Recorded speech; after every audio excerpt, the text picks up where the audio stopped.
What's up, Spider Man? So Spidey, I see you're not in Queens today, and I don't see your new suit that Iron Man gave you.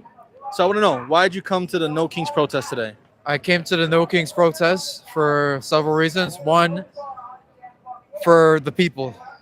You know, right now we're in the most divided time period in this country, and you know, there's not many heroes. You know, there's not many heroes out, and the heroes that are supposed to be out, where are they? You know, You're here. I'm here, but the decision makers, where are they? They're just standing, letting this country nosedive into the abyss, and it's disgusting. You know, civil liberties are being trampled on. The oppression is only continuing. Where does it all end? You know, bills are still due at the end of the day, but you know, no one is coming to save us. So, as every other dire time in this country's history, the people need to come together and they need to stand against this man. This man, he's a pedophile. He took on January 6th, he took the government under siege. He literally told his supporters, "Go and overthrow the government for me." And what happened? Those people, they were pardoned, and now they're getting jobs in ICE. They're getting jobs in his cabinet, in positions of power, and no one is doing anything about it from either side. It is appalling, and it's enough. If we don't take action, the people, then we're in for a bad future. We're in for a terrible, scary future that ends in destruction. And guess what? The elites, the billionaires who are perpetuating this divisiveness and these other crazy stuff, they'll be fine. They have bunkers. They can fly away. They can escape away from all the issues. But down here, in the real world, on our level, the people get trampled on. When the chips are down, they'll leave. When they lose control, they'll leave, and it'll be up us to rise from the ashes and do something about it. But hopefully, it doesn't come down to utter destruction and collapse, because they'll monetize that and they'll love that. Okay. Now you said that But right now, we have to be strong and we have to fight this. you said that Donald Trump is a pedophile. Why do you say that? Because if he wasn't, he would release the Epstein files. Why is there's this back and forth and this nonsense with bureaucracy and all these loyalists like Pam Bondi and Kash Patel willing to go to hell and back to defend this man? If he's not on the files, then release the files. It doesn't matter who's on there. It doesn't matter what Fortune 500 company CEO is on there. If he's on there, if any other members of government or corporations or high positions of power on there, release the list. No one is above the law. Protect the children. So Because that is messed up. So then what does that say about America then, if these files aren't being released when they were supposed to be released? It just further shows how fucked up this country is, because you know what? Since day one, this country has been screwed. When the colonizers they arrived here, they literally told the Native Americans, either you give up the land or we kill you. That was the truth. The African Americans, their lineage, they came from Africa. What? They were enslaved to build this country, while the oppressors enriched themselves and continue to enrich themselves till this day. It's called the 9-to-5. Wages have stayed stagnant for the last 50 years. Reagan, what did he do? He said, "Oh, trickle down economics. If we tax the rich less, maybe the wealth will come down." It's been 40 years since he passed those policies. So what do us as Americans need to do about Trump? We need to stand up. We need either stand up and fight. No matter what he throws at us, we need to stand up and Like fight. militarily, physically, like politically, education, like how will we fight against Trump? In times like these, you got to get creative. You got to get creative, because they're just creative. They're willing to deploy the military. In the National Guard, yeah. The military on American citizens, people like you and me, sorry. And that's not what the military is for. They signed a note. They said they are willing to fight anything else other than American civilians. Trump is weaponizing the government and the military. That sounds like fascism to me. That sounds like right out of Hitler's playbook. And right now, what is the media doing? They're either taking sides or they're covering something else. They're not televising this. The revolution won't be televised.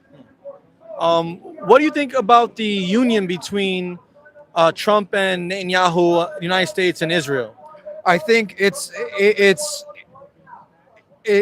it's a real estate venture. Netanyahu, he's willing to blow up as many Palestinians as long as he forcefully evicts them, so that he can once he clears out the land, build more real estate, expand Greater Israel. That's what it's called. He wants to expand Greater Israel even if he has to commit a genocide, because in their minds, he's right.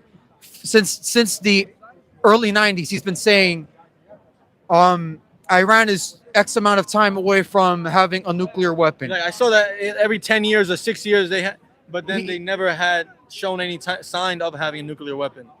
Netanyahu he's a gold digger. Wants to take the U.S.'s money. That's it. So, two questions. One, do you think that the people who call themselves Jews or Jewish over there in Israel are the real Jews according to the Bible? Well, Jewish is the religion, but Israelis, I hear that most of them, they're pro Netanyahu. Many aren't also. So you already see how, and that's a sign of the disinformation, the misinformation. Right now in this day and age, you can get information from anywhere and believe your own narrative.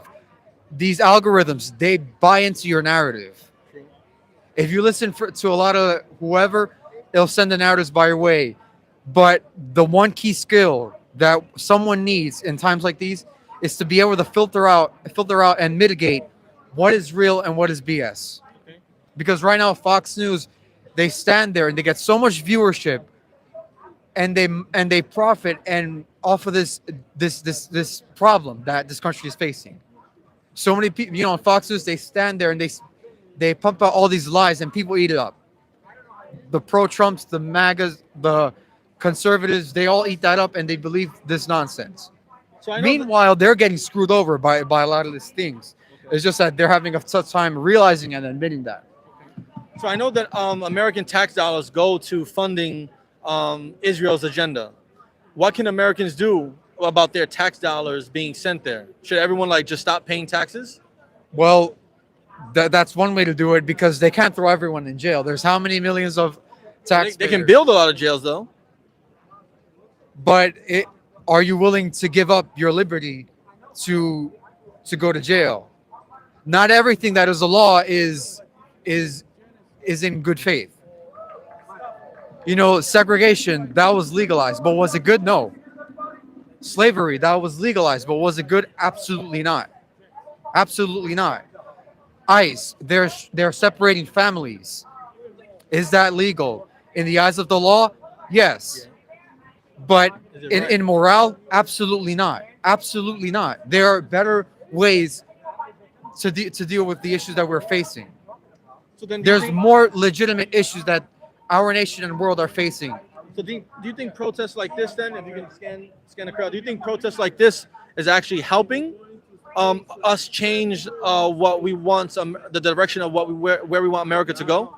It's only the beginning. We need to do more, and we need strength and numbers, because you can protest all you want, but whether something is done about the decisions that are held above us, that's another thing. When they see that the people are rising, they fear that the government. We shouldn't be afraid of the government. The government should be afraid of us. All right, well, listen, Spider-Man, I want to say thank you for coming out here. I appreciate the conversation. You can find this interview on the Cross the Line Radio. Okay? Peace. Take care. Be strong. What's your page? My Instagram is AG1West. AG1West. All right? AG1 direction west. Will this be on YouTube or Reels? This right now this is live on YouTube, but all of this will also be on my Instagram as well after we're done today and editing everything. Sweet, but yeah, once again, we gotta do like France in the 1700s. Marie Antoinette. France got so bad that the people were willing to take drastic measures. I'm not gonna say what that was, but they were willing to take drastic measures to take their country back.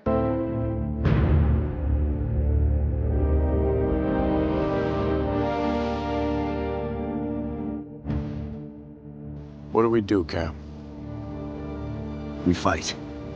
Do what you want with that information, but when the chips are down, the government will do anything to the people. Be strong, fight back. Don't be afraid. And with great responsibility. Yeah. Sorry, with great power comes great responsibility. All right, let me put this in right quick.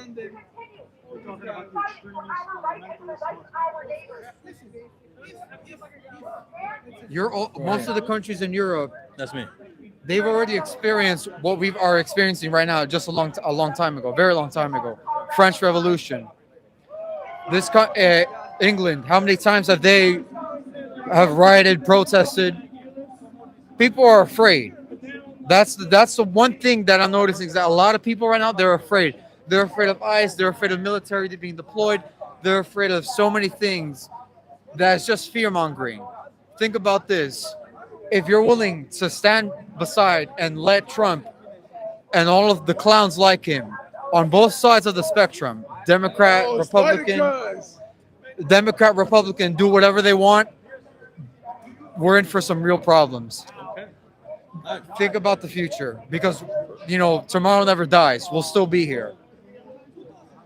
We have to stand up. Thank you. I appreciate it, man. You be safe out here.